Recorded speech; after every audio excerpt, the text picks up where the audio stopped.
Hi friends, ఈరోజు పులిహోర చేసుకుందామండి. మామూలుగా మనం చేసుకున్న పులిహోర కన్నా ఈరోజు ఆవు పెట్టిన పులిహోర అండి, చాలా బాగుంటుంది.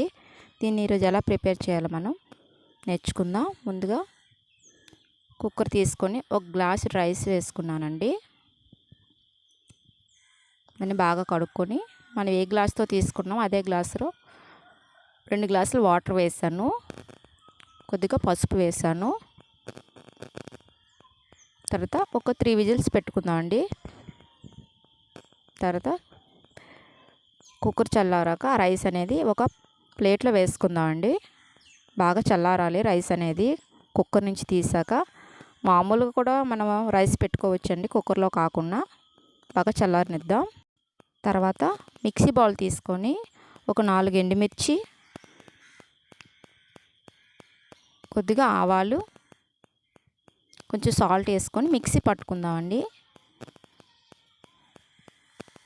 మిక్సీ పట్టుకొని పక్కన పెట్టుకుందాం. తర్వాత ముందుగా మనం వండుకున్న రైస్ చల్లారిందో చూసుకొని అందులో కొంచెం కరివేపాకు, మనం మిక్సీ పట్టుకున్న ఆవపిండి అండి, అందులో 1 స్పూన్ వేసుకున్నాను. నేను తక్కువ రైస్ చేసుకున్నాను కాబట్టి 1 స్పూన్ వేసుకున్నాను. మీరు ఎక్కువ రైస్ చేసుకుంటే మీరు దాన్ని బట్టి మీరు వేసుకోవచ్చు. వేసుకొని బాగా ఒకసారి కలుపుకుందాం.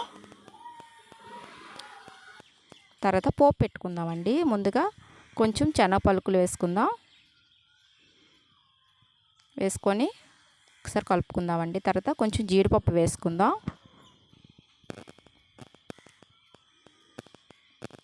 వేసుకొని పక్కన పెట్టుకుందామండి వేపాక. తర్వాత అందులోనే కొంచెం పోపులు వేసుకుందాం.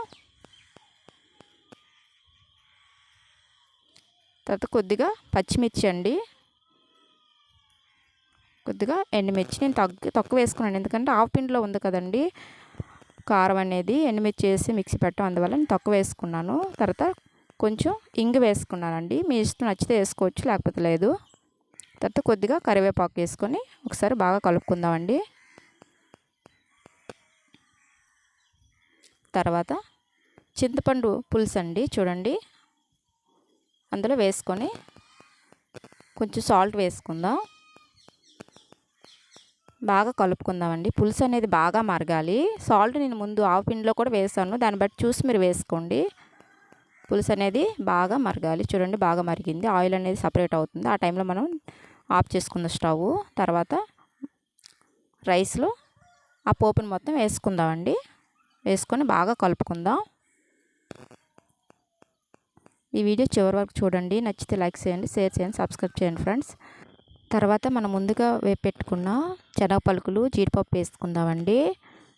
వేసుకొని బాగా కలుపుకుందాం. అందులో వేసుకుందామండి. వేసుకొని బాగా కలుపుకుందాం.